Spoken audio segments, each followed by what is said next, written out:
Hi, everybody. This is Silvio Canto in Dallas, Texas on Sunday, October the 27th. And tonight we're going to be catching up with our good friend Jorge Ponce. We've had Jorge, of course, on the audio as well as the video before. Jorge, like me, came to the United States with his parents many more years than I want to remember. But nevertheless, we are here. We are here in the United States, and we've grown up here. And Jorge, welcome. It's great to have you.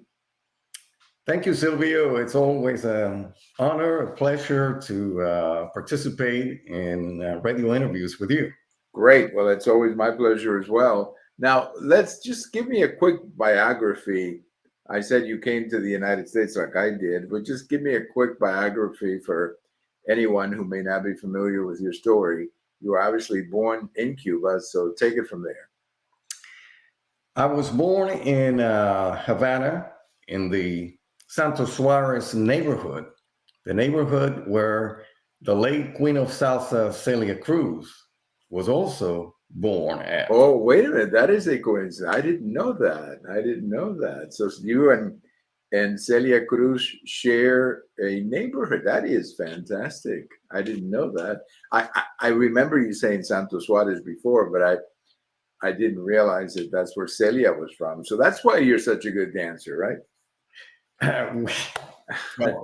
Music is part of my upbringing. You know, I took piano lessons, guitar lessons. Oh, good.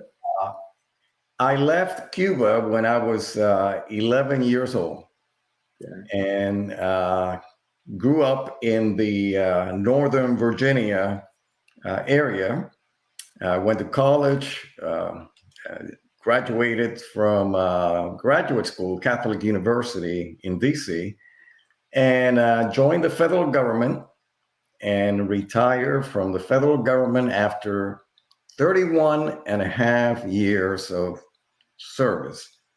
So, so that you don't hold that against me, Silvio, I was a bureaucrat, but a bureaucrat with a social conscience, very in tune with what was happening around me, and always never forgetting where I came from, my Cuban roots. So I wrote a lot of letters to the editor that were published in the Washington Post and the Washington Times. And then when I retired, I was tired of the cold weather and shoveling the snow. So we decided to come to the Tampa Bay area, and we're very happy in this area. Great. Well, I'm glad to hear that you were not impacted negatively by that hurricane. I saw that the roof of the baseball stadium collapsed. That was pretty shocking. Yeah, the Tropicana. The Tropicana field. Yeah, that was pretty shocking. Well, then, of course, you retired, and like a lot of people who retire, you wrote a book, and now you've written a revision to your book, or an addition to the book. I'm not sure what you call it, revision or addition or next volume or second edition. Well, what do you call it? I call it the second edition, and I'll tell you why. Yes, please. It's a new edition because it has new international standard book numbers, ISBNs. And in order to have it labeled as a new edition and to get the copyright information and a new ISBN, it had to be a little bit different than the first edition. So they asked me to write a little bit more. And that's my hobby. That's my forte, writing and reading. Right. So they told me to write a couple of pages. Well, I wrote 80 additional pages. I have an expanded introduction plus 4 new articles. And here's the catch. The catch is that the new edition has 80 more pages and is cheaper in price which is a true illustration of Maganomics. You get more with less. Right. Well, that's a good deal. I like that. That's a good deal. That's a good deal. Well, so obviously, I'm assuming that the 2024 elections probably were part of your inspiration for updating the book. I'm assuming that. I tell you, yes, the 2024 election was an inspiration, but just as important, I finished reading the book by William F. Buckley that is called let me see what it's called, God and the Man at Yale. Oh, And that's a great book. That's one of his first books, actually. I remember that book. That he was wrote, a book I read. I read that in college, actually. yeah, he Yeah, wrote it, Silvio, in 1951. I know. And the thrust of the book is that he was complaining that he went to Yale to get an education, and instead, what he found out was that there were a lot of professors that were trying to indoctrinate Yes. students. So it moved me deeply because that is what's going on Right. as we speak. And it moved me deeply to find out that this was going on since 1951. That this is not new development, Hmm. uh, and so that played a big role in writing the 80 additional pages. That book. I mean, it's been a while since I read that book, but that was kind of that book and the one that Barry Goldwater wrote, "The Conscience of a Conservative," were some of the early books that I read when I became a conservative. I wasn't just an anti-communist Cuban, which I think many of us were, and for obvious reasons, we left Cuba. But in the mid 70s, late 70s, I think many of us were looking for, I was looking for something more than just I hate communism, which I still do, but I wanted to find something more. So there were a couple of books that I read in the late 70s that helped me in that endeavor. One was the book by Buckley, and the other one was The Conscience of a Conservative by Barry Goldwater. Those two books kind of gave me a little, kind of gave me a little, if you will, a little idea of what the conservative philosophy was. So that's a great book by Buckley. Well, we have an election obviously here, and I'd like to get your thoughts on it. But you told me a story which happens to me all the time. When you run into a fellow Latin American who doesn't understand why you're voting for Trump. It happens to me a lot. Not as much as it used to, I guess. It used to happen a lot more about 10, 15 years ago, Jorge. But you mentioned that there was a person that you came into contact with who didn't understand why you were voting for Trump. So what did you tell that person, Jorge? Well, I was at the my community gym, and she is from Honduras. So I guess that she assumed that because I'm Cuban American, that I was going to vote for the Democratic candidate. And she had a meltdown when I told her no, that I was voting 100% for Donald J. Trump. And not only for Trump, but I was voting for straight Republican tickets for senators and congressmen. Mm-hmm. And it took her a while to calm down. And then she said, well, I guess that the reason why you are voting for Trump is because you were probably one of those privileged Right. Cubans Right. who left because your family was well off. Yeah, I guess we were latifundistas. We were we were part of, yeah, which I always like to tell people. No, we were not latifundistas. My family did have a farm that they had for over 100 years, but my uncle and my father and his two brothers and my mother and my aunt, her sister, we were all really traditional Cuban middle class families. And the only thing that the Cuban government stole from us was our freedom, as I always like to tell people. Right. I told her the story that my mother told my father early on, probably 1961, 62, that the time had come for us to emigrate to the United States. And the trigger for my mother was when the communist government closed all the privately run schools and the religious schools Mm-hmm.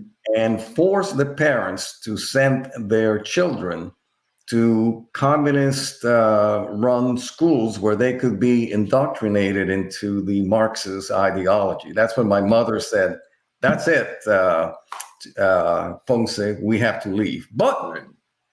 she put a condition. She said, but we are going to leave through the legal means, not on a not on a boat, Right. not on a raft through the Florida Straits. Right. So because of that, it took our family 3 years to wait to get the exit visas.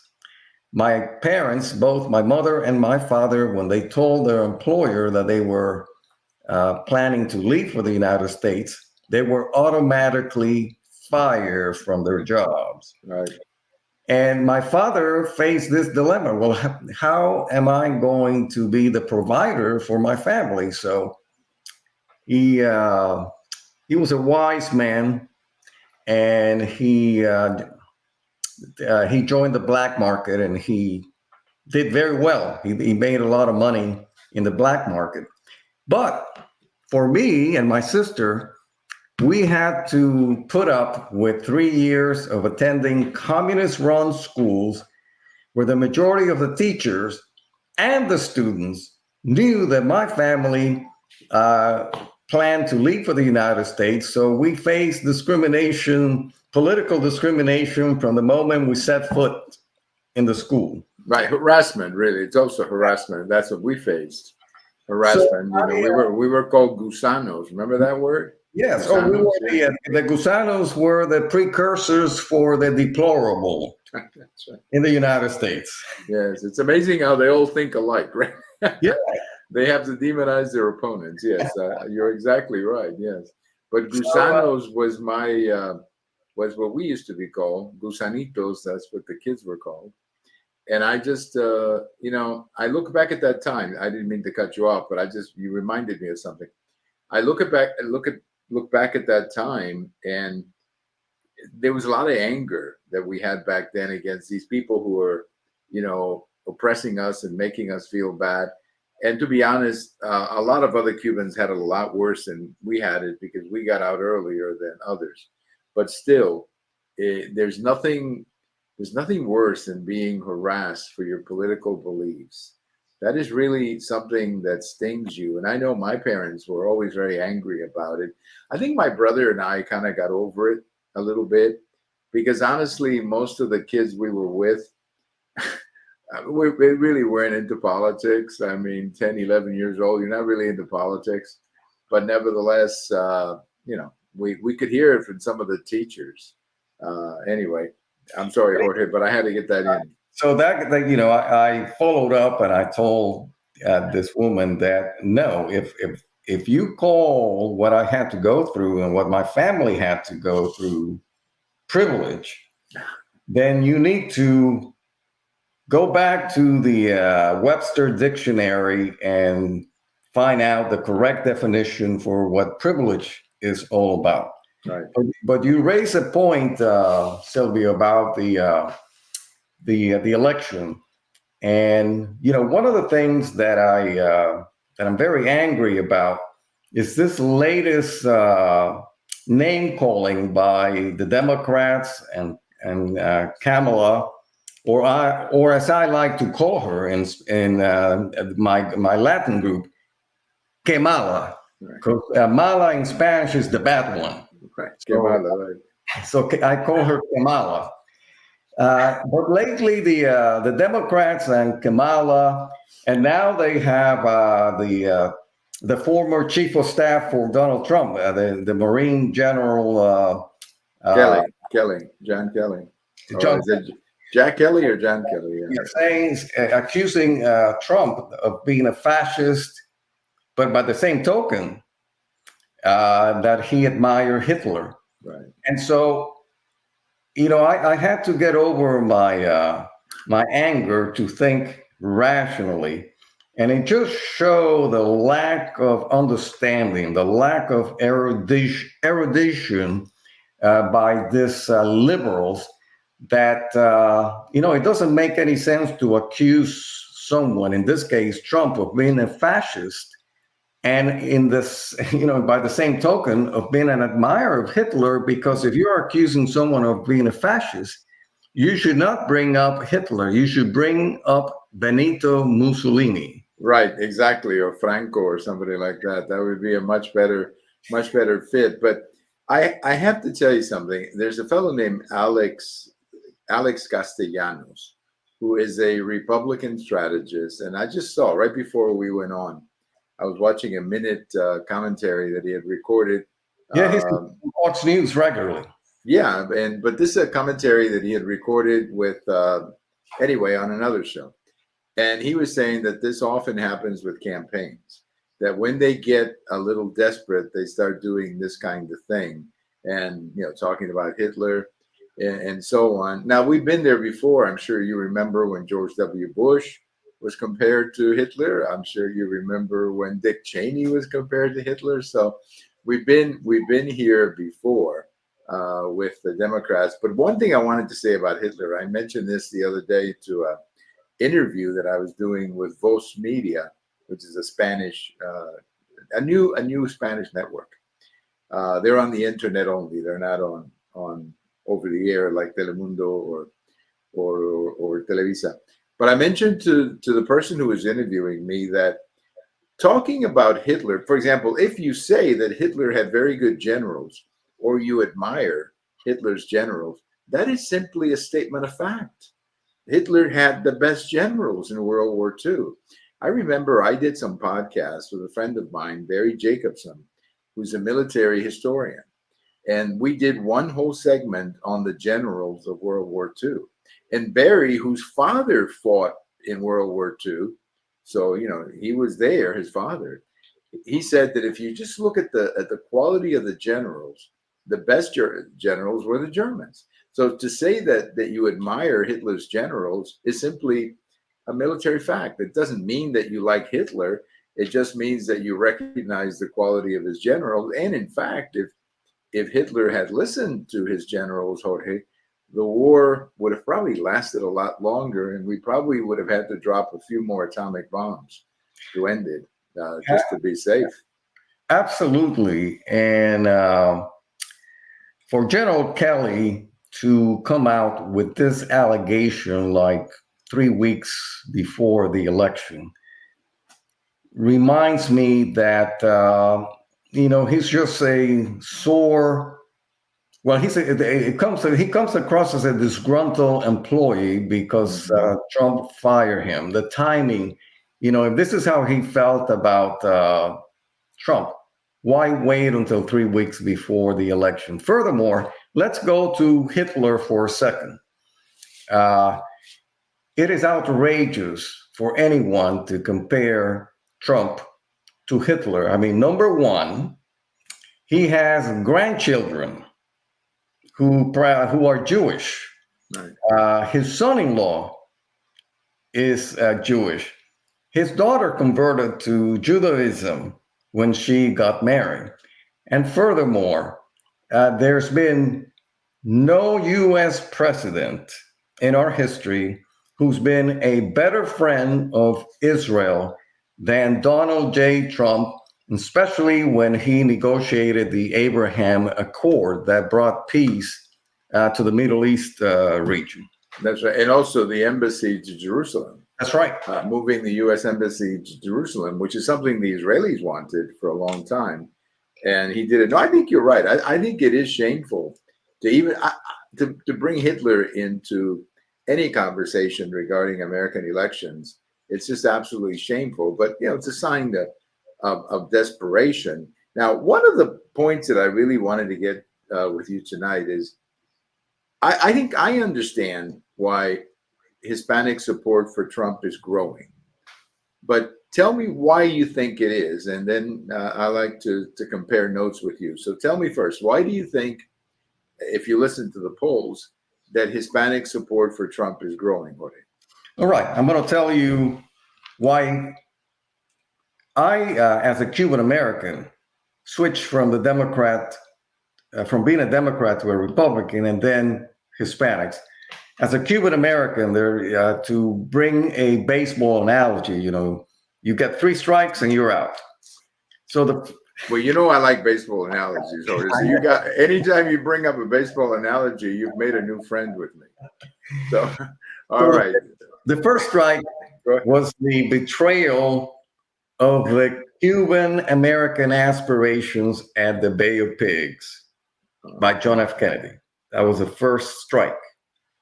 The second one was under the Bill Clinton administration when he sent back Elian Gonzalez back to Cuba when his mother had given up her life by leaving Cuba on a raft. The third one was December 2014 when Barack Hussein Obama opened up the U.S. Embassy in Havana without requiring any concessions for the human rights activists. So that's, as a Cuban American, those 3 things. In fact, let me add something. I know you're a big fan of Charles Krauthammer. Right after Barack Obama, President Obama, did that, right after he recognized or he decided to do or renew relations with Cuba, reestablish diplomatic relations with Cuba. I'll never forget on that Fox show that he used to be on at 5 o'clock or 5:30 on Fox, the panel, as they used to call it. He was a regular there, as I'm sure you remember. Charles Krauthammer said something, and I'm paraphrasing. It's hard to believe that we give this to Cuba, this gift to Cuba to recognize them, and we get nothing in return. There's not a single thing that we required to make your point. Not a single thing that we required from the Cuban government. They didn't have to do anything. We just said, okay, well, we're going to reestablish diplomatic relations, and this is a one-way street. And I remember my father, who at that particular time was actually in the hospital, very sick. And we were watching the TV together when we heard about that in the hospital. And my father was so disappointed. He was saying he got nothing back from Castro. And, he didn't. That was as one-sided a deal as there has ever been in diplomatic negotiations. So please, I'm sorry, continue. I just wanted to put that in. So Hispanics. All right. So the United States, our nation, is a country of laws. Hispanics who have waited, like my family did, 3 years of hardships to process all the paperwork to get the exit visa, to do everything that is required to make sure that we are vetted before they grant us the exit visas. It is an insult to those Hispanics who have gone through the hardship, financial and emotional, to use that process to let the illegal immigrants cut to the front of the line and get more benefits than the legal Hispanics who have abided by the process. And not only to get a better deal than those Hispanics who are trying to come legally, but the illegals are getting a better deal than American citizens, foreign born, and those who are born here in the United States. So that's number one. Number two. And I should add, Jorge, I'm sorry to jump in, but I should add that there are also millions of immigrants who've come from other countries who have followed those rules. I mean, there are people who've come from all over the world who have followed those rules to get in. We not just Hispanics, but people who come from other parts of the world as well, and they're not happy with that craziness either. Jorge. So please continue. So number two, this whole business that comes from the Marxist ideology that Joe Biden has mentioned in the past, that our children belong to us. No, that's antithetical to what the majority of the Hispanic parents believe. No, the children belong to us, belong to our families. So that's number two. Number three is that they want to feel safe. So they support the police, they support the law enforcement official. Number four, as legal immigrants, the first couple of years, most of them have to learn English and get used to the American culture. So they're very difficult. And if inflation impacts this community adversely, because every time that they go to the supermarket, they're paying astronomical prices. Anytime that they go to the gas station to pump gas, they're paying a hell of a lot more money for the gas than they were paying when Trump was in the White House. When they're paying more for their health insurance, you can understand why the Hispanic community says enough is enough by comparing whether Americans were better off 4 years ago under the Trump administration and compared to the 4 years of failed policies under the Biden and Harris administration. It's a no-brainer. Right. You're exactly right. I mean, I heard the other day that Hispanics were voting for Trump for their pocketbooks, which is what you just described. The idea that, hey, my pocketbook was bigger, or my wallet was bigger before, or I could buy more things before. But there is another reason too, and I'm not sure if you agree with me on this, but there is the whole cultural thing. For example, the Democrat Party has become anti-family, and the Hispanics are very pro-family. I think their position on abortion is crazy. I mean, you can say I believe in abortion with exception, for example, but to say that abortion should be legal at any point of the pregnancy, I mean, that puts the United States in a very rare place. Most countries around the world have abortion with some exception. So I think that's the other thing too. And of course, you get all the other issues about women and men playing in sports, where you have men literally taking away trophies of young women. I don't have a daughter, but I have 5 nieces. I would have been pretty angry if one of them had lost a trophy, and they were all very active in high school, lost a trophy to a man pretending to be a woman. So I think all of those issues kind of cut into this as well, not just the pocketbook, but the cultural issues. There's a really good writer, maybe you know who he is, Rui Teixeira, and he's here in Texas, and he's written a great deal about this whole thing with Hispanics. The Democrats are losing Hispanics because of these cultural issues. I think that's another big factor. So you take the pocketbook and the craziness in the Democrat Party, and I think that has a lot to do with it. Okay. In addition to that, the majority of the Hispanics are Catholics. And there's no question in my mind, as a Catholic myself, that the Biden-Harris administration has declared war on Christians. Just to give you an example, one of the most important holidays, feasts, in the Christian tradition is Easter Sunday, when Christ defeated death by his resurrection. And Biden issued a proclamation calling it the Transgender Day of Visibility on the same day, Easter Sunday. That was just a slap in the face. Right. That you cannot make a mistake like that. Some people were saying, well, that was just a coincidence. We made a mistake. Come on. That cannot be a mistake. That had to be somebody in the White House must have known, hey guys, it's Easter Sunday. Maybe we do it another day.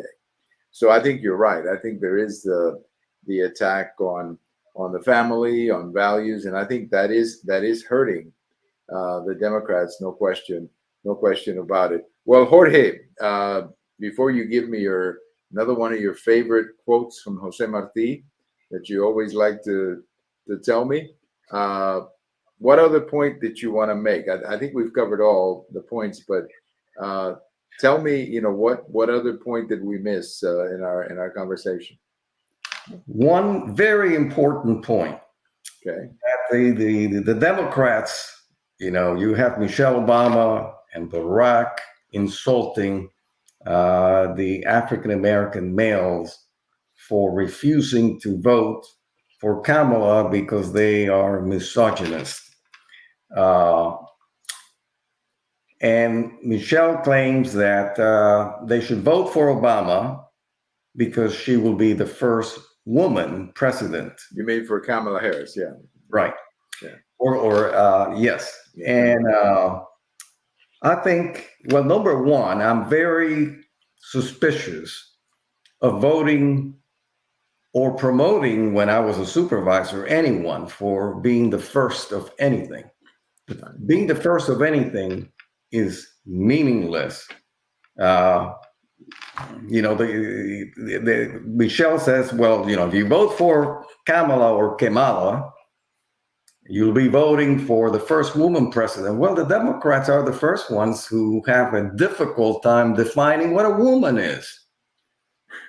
So they only worry about the woman when it's to their benefit, but when it's defending the women in women's sports and keeping the male athletes from competing in women's sport, they don't want to hear from those who want to support the women's sports. So it's just very hypocritical, which is why no one pays any attention to Kamala. Kamala wants to run as if she's been absent from the power structure of the country. Right. And Americans voters are not dumb. No, they're not. They're not. And I think they've known she's been in there. And I love when they say we have to move on. Well, wait a minute, move on from what? To move on from you guys? I mean, you were there. No, but I agree with this. Something also that bothers me is when people ask me to vote for somebody, and I have this problem with Hispanics. I don't vote for somebody because they're Hispanic or Cuban or whatever. I vote for someone because I share their values, I share values with them, or I agree with them. For example, I couldn't vote for a Cuban liberal. Okay, just because he's Cuban, Menendez in New Jersey, I would have a hard time voting for him. Now, he's been good on Cuba, that is true.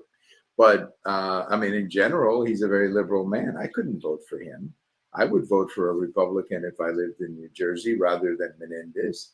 So I'm not going to just vote for somebody because he's Cuban or in this case, a woman. I made the case the other day that two of my favorite leaders of my lifetime were Golda Meir and Margaret Thatcher.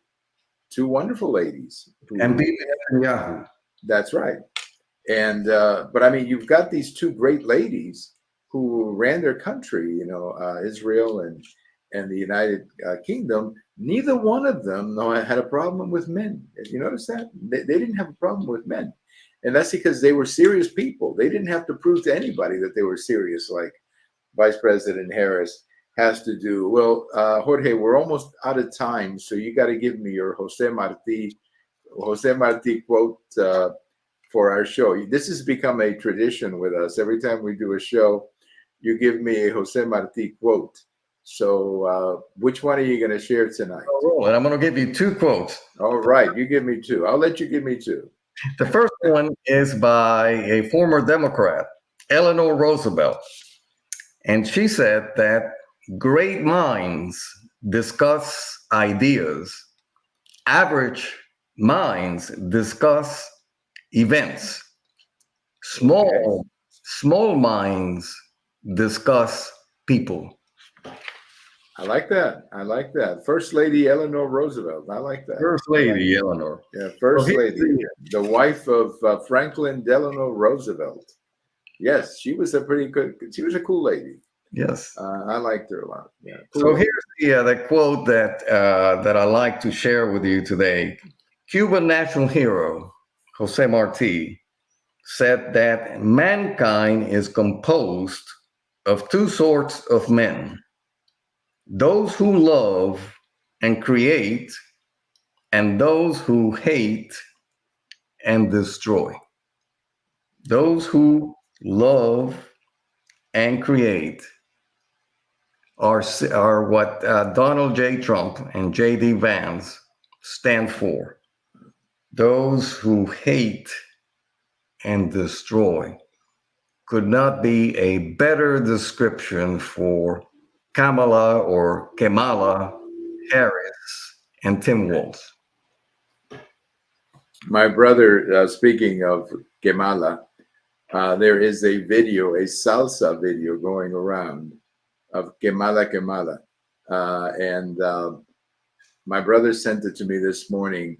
I'm going to see if how I can figure out so I can send it to you. I'm not Good. real good. Whenever somebody sends me something on WhatsApp, I have a hard time sending it to anybody. So I have to get the original link somewhere else. But there's a great salsa video called Quemala Quemala. I had a great time laughing at that. You know, one of these two people is going to have to govern the country next January. And I think my message to the Democrats, Jorge, is remember that if you keep calling the people who vote for the other guy fascist and fans of Hitler, you're going to have a very tough time governing them if she wins. So, you know, I think we have better things to do in the United States than to bring Hitler into our conversations, Jorge. I think you would agree with that. You know, Kamala had a very hard time today in Houston. She had a rally and she got booed, and she didn't know what to do with herself. So, since you're from Texas, Silvio, I want to say a prayer after after we go off the air to make sure that Senator Ted Cruz, a Cuban American and a great American patriot, gets reelected. And my prayers are that Donald J. Trump and J.D. Vance will get to the Oval Office on November 5th. Well, I feel good about Cruz. I'll say that. I feel good about Cruz. They're dumping all kinds of money here. They are literally just flooding Texas with money to defeat him. But he has led in every poll. And the average of polls, what they call the Real Clear Politics average, he's about 4 to 4.5 points. So I feel good that he will win. Now, a lot depends how well Trump does in Texas. At the moment, Trump is up 6 in Texas, but a lot of people are saying that it's going to be closer to 10. And I believe that. So if Trump can be 8, 9, 10 points, I think that's going to bring up Ted quite a bit and make it a little bit easier. But then I share your praise of Senator Cruz. He is fantastic. He is fantastic. And we have to make sure that he returns to the U.S. Senate. You've got a pretty good candidate for the Senate there in Virginia well, actually, you don't live in Virginia anymore. You live in Florida. That's right. I forgot about that. But you got a pretty good one in Scott in Florida as well. He probably will win as well, I hope. Yeah, in Virginia, we have a very good one from Vietnamese. Yeah. Hung Cao. Right. Great patriot. He is. Yeah. He's, I think, son or grandson of Vietnamese immigrants. I love the Vietnamese. They're so patriotic. We have a ton of them here in the Dallas area. They're the most nicest, more family-oriented people, hardworking people, and they love the United States. And they hate communism. They do. And so they remind me a lot of the Cubans in that respect. Well, Jorge, name of the book. Is it the same name as before, or is it a different name? Examining the past to understand the present. And it's available in Amazon, right? Or On Amazon, yeah. The book is available on Amazon, hard copy, paperback, and Kindle. So, examining the past to understand the present. I think that Kamala should get a copy of the book so that she doesn't forget the past. well, Jorge, I think you need to send her an autographed copy. Say to Kemala from your friend Jorge. I think you need to do that. Well, thank you so much. I always love chatting with you. It's always great to connect with a fellow Cuban of our generation, especially. And I wish you the best with the book. And I hope we do this again soon. Thank you, Sylvie. All right. Our good friend Jorge Ponce, who, of course, my goodness, we've talked to Jorge a couple of times in the past. I remember we did a show on Jose Marti that we did several years ago that still gets a lot of clicks because it was really good quality show. Thank you for listening. Happy Sunday night to everybody. I'm kind of hoping the Cowboys win tonight. So as soon as I'm done here, I'm going to sit down and watch that game. Thank you to everybody and good night. And again, thanks to our friend Jorge Ponce. Good night, everybody.